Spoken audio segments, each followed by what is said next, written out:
আজকে জাতীয় স্থায়ী কমিটির সদস্যবৃন্দ যথাক্রমে ব্যারিস্টার জমিরুদ্দিন সরকার সাহেব, আমাদের মির্জা আব্বাস সাহেব, আমাদের নজরুল ইসলাম খান সাহেব, আমাদের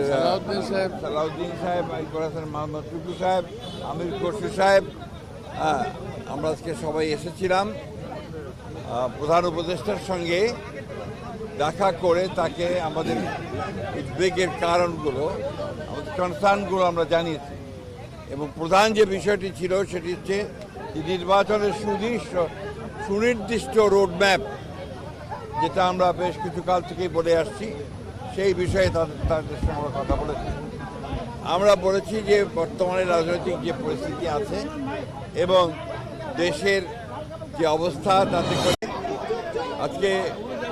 জাতীয় স্থায়ী কমিটির সদস্যবৃন্দ যথাক্রমে ব্যারিস্টার জমিরুদ্দিন সরকার সাহেব, আমাদের মির্জা আব্বাস সাহেব, আমাদের নজরুল ইসলাম খান সাহেব, আমাদের সালাউদ্দিন সাহেব, ইকবাল হাসান মোহাম্মদ টুকু সাহেব, আমির খসরু সাহেব, আমরা আজকে সবাই এসেছিলাম প্রধান উপদেষ্টার সঙ্গে দেখা করে তাকে আমাদের উদ্বেগের কারণগুলো, আমাদের কনসার্নগুলো আমরা জানিয়েছি। এবং প্রধান যে বিষয়টি ছিল সেটি হচ্ছে নির্বাচনের সুনির্দিষ্ট রোডম্যাপ, যেটা আমরা বেশ কিছু কাল থেকেই বলে আসছি, সেই বিষয়ে তাদের সঙ্গে আমরা কথা বলেছি। আমরা বলেছি যে বর্তমানে রাজনৈতিক যে পরিস্থিতি আছে এবং দেশের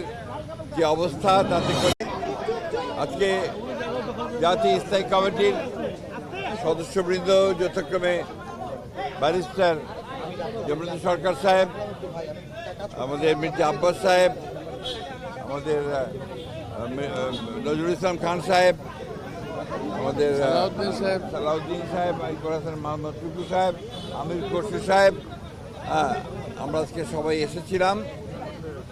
প্রধান উপদেষ্টার সঙ্গে দেখা করে তাকে আমাদের